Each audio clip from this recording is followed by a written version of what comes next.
আসসালামু আলাইকুম এভরিওয়ান। আজকে আমরা আপেল কোকোনাট মিল্কশেক তৈরি করে দেখাবো।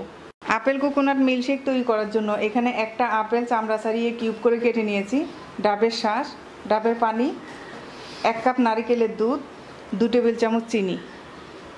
প্রথমে ব্লেন্ডারে জগে দিয়ে দিচ্ছি ডাবের শাঁস, আপেল, চিনি, 1/2 কাপ দুধ দিয়ে ব্লেন্ড করে নেব।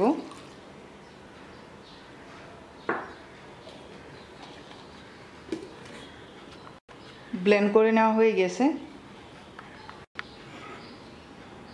এবার আমরা ডাবের পানি আর বাকি দুধটুকু দিয়ে আবার ব্লেন্ড করে নেব।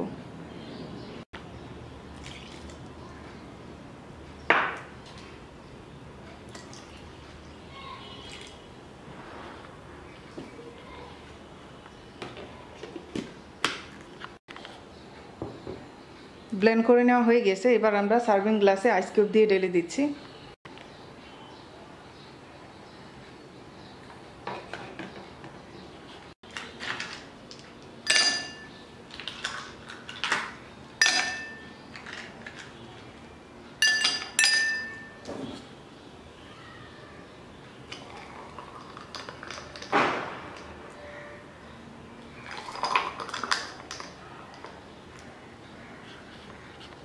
তৈরি হয়ে গেছে আপেল কোকোনাট মিল্কশেক।